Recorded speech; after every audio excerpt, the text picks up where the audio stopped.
I hate video games. It's a god-awful term for a fantastic, burgeoning art form. And there's a shocking lack of discussion about this anywhere besides decade-old Giant Bomb forums. So I've set out to make a defensible case against video games. But what's wrong with it, you ask? For one thing, it's outdated. For another, it's an ill-fitting label for many titles that have expanded past that initial definition. Hell, it never accurately described the thing it was a term for. And frankly, it does its entire medium a disservice by focusing more on the as toys aspect than the as art aspect. But points 2 and 3 still extend from point 1, the age of the term. So let's start there. Also, just a warning, I'm going to contradict myself and undermine my own point by using the word game to describe things that I desperately want to call something else because it's just inescapable. Sorry. The term video game can be traced back to a March 1973 issue of the magazine Cashbox, edited by Ed Adlam. This is corroborated by a 1982 article in Replay, a magazine that Adlam himself founded. He supposedly started to use the term video game in place of the more awkward-sounding TV game, and it stuck. This information is all courtesy of Keith Smith and his blog The Golden Age Arcade Historian, but he couldn't find any earlier public uses of the term video game in his research, so it's safe to say this is where it originated. It eclipsed other terms like video skill game and the aforementioned TV game, and thank God, I mean those are even clunkier than video game. But video game still comes from a time when Pong was the triumph of an industry that was just starting to develop home systems. As it became the predominant term in the later 70s and 80s, the public image of video games was arcade machines, most of which were essentially kids' toys designed to take as much money from people as possible. While there were titles pushing the artistic and creative capabilities of the interactive medium at the time, the titles that defined the term in the public consciousness had more in common with things like skee-ball and pinball than anything else. So using video game nowadays, in any context that isn't historical, ought to feel antiquated. It makes me wish I had something else to call them in this video. We come to the present day, and video games, as an art form, occupy a strange position. On one hand, they're incredibly mainstream and profitable, bringing in billions of dollars annually. But on the other hand, they're in their infancy artistically, with the best uses of the medium still ahead of us. Literature and music, for instance, had thousands of years to develop before being commercialized, and even then it was gradual. Theater descended from other types of performative arts, and then had hundreds of years to iron out its own kinks. The closest comparison to the contemporary video game industry is probably the film industry of the 1920s. Only a few decades after their inception, films were already a formidable market. By the mid-20s, nearly half the US population saw a movie every week. Despite this, it was still seen as a somewhat fancy excursion, especially in the late 20s when many cheaper, independent theaters were taken over by larger chains.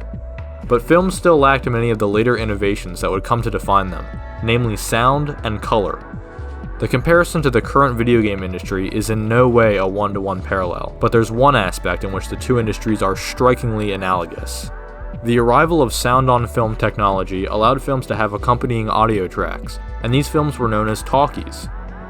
Standardized sound was obviously a major innovation in the medium of film, and so it made sense that this entire subsection of films would be named after the gimmick. But come on, talkie is a laughably stupid name for anything.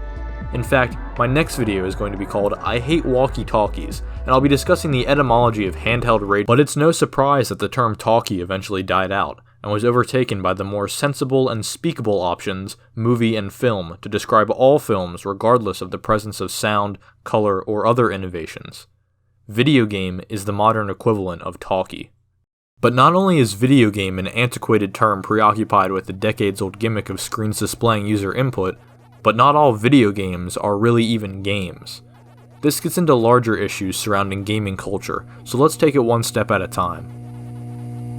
A simple fact is that some, let's say digital experiences incorrectly labeled as video games don't really fit the definition of a game.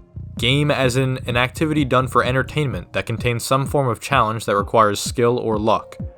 What separates video games from other artistic mediums and ultimately defines them is interactivity between user and system. I said a second ago that video displaying user input is a decades-old gimmick that we now take for granted, like movies with sound. But despite that, it's still important. The presence of a screen is what separates, say, Donkey Kong from backgammon, but interactivity is the defining feature of the medium, even more so than video. Everything else is window dressing to interactivity. Win states, fail states, goals, challenges, whatever else is ultimately irrelevant.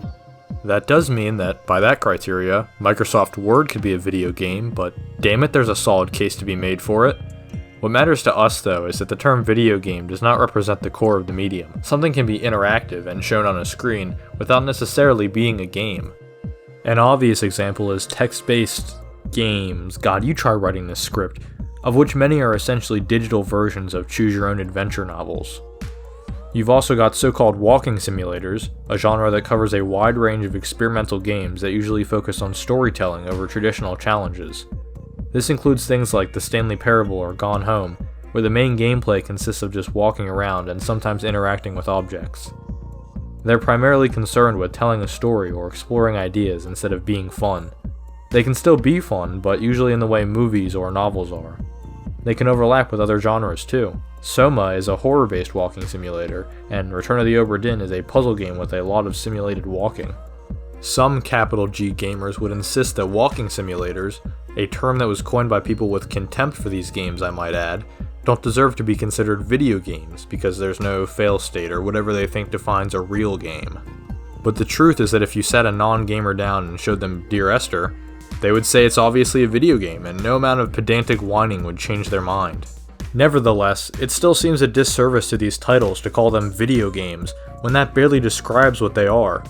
They are undoubtedly part of the same medium as Call of Duty, but the name of the medium reflects games like Call of Duty more than games like Firewatch, and this runs right back into the middle-agedness of video game. Something that undoubtedly stems from their origins as quarter devourers is the obsession with the value of games. How much content does this $60 game have? How much time will I be able to spend on it without getting bored?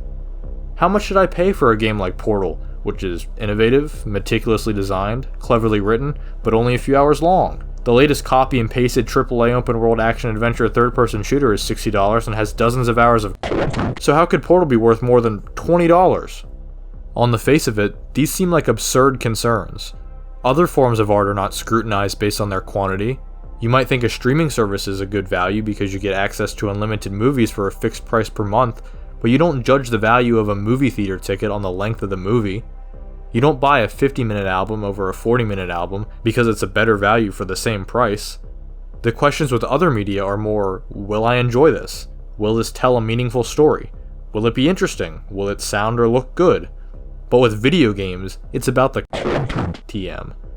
It doesn't matter if it's just collectibles or dozens of copy and pasted side quests, as long as there's stuff to take up your time.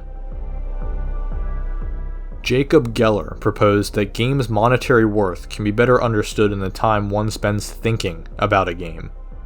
The beginner's guide might only be an hour and a half from beginning to end, but how long does it stick with you? How often do you find yourself thinking about its themes, its aesthetics, its ideas? It's impossible to consider any of this before you buy a game, and yet it seems the only fair way to judge its worth, whether monetarily or otherwise. After all, that's how we judge basically every other form of art. But then, not all video games are art. Controversial statement, I know, but some video games actually are games. I said earlier that video games are in an odd position by being so mainstream and primitive at the same time, but they weren't always so mainstream. And as they become increasingly so, there's a set of anxieties that crop up in gamer culture. Of course, capital G gamers want games to be seen as legitimate forms of entertainment, but most of them don't care about political or thematic analysis. Many are blatantly hostile toward feminist critique, but they still want video games to be seen as something of worth. One way games have gained legitimacy is through esports. The similarities to professional sports are numerous, like esports' insanely high profitability, not just through tournaments but through the rise of streaming, which has helped it carve out some respectability for gaming as a thing people do. And esport games are certainly more popular than stuff like walking simulators. But esports represent video games at their most game. Titles like Dota 2, Fortnite, or Overwatch have artistic value, but they're intensely competitive activities. They're more games than they are anything else. So as video games get more popular in this form, it seems less and less likely that the medium will shed the term, even as it's increasingly absurd to fit it on things like Life is Strange or Kentucky Route Zero. You know what? Video game doesn't need to go completely. After all, film and movie can coexist. Show and series can coexist. Terms for music are based more on their medium, but single and song coexist, as do record, CD, and album. But with no alternative, video game alone hurts the medium, and by extension, the entire cultural discussion around it. By being so outdated and limiting, it's like an adult who's been wearing the same shirt since they were 3 years old. Maybe you grew out of that a long time ago. You could at least get some variety in there. The inevitable question is then, what to call them? I've thought about this a good bit, but I'm no lexiconnoisseur. Vidyas is kind of a joke term, but it's honestly better than video games. It emphasizes the video over the game, which is the more universal trait of the medium. Movie is a shortened version of motion picture, so it's not unprecedented, although vidya is a term in Indian philosophy, so that might be out the window.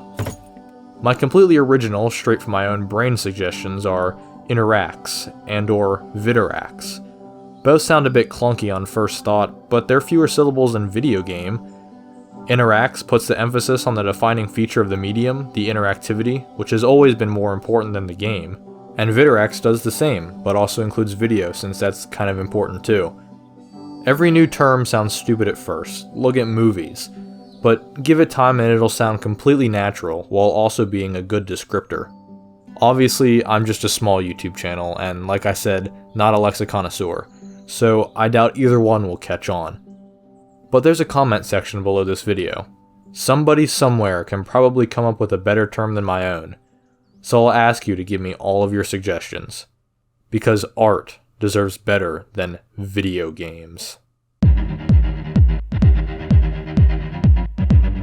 Well, this has been quite different from what I usually do, and it was easily the most difficult video I've ever made, both from a writing and editing perspective, but I hope you enjoyed it. I have a feeling this is going to be a bit controversial, not just for the inflammatory title, but for a lot of the actual content too. Regardless, I'd love to hear any criticisms, compliments, or suggestions in the comments. And if you want to see more videos somewhat resembling this one if you stand 100 yards away and squint a little, then consider subscribing. Also, I have a Twitter, which is @TheoreticalRain, so follow me on there for video updates and that kind of stuff. Otherwise, thank you for your time.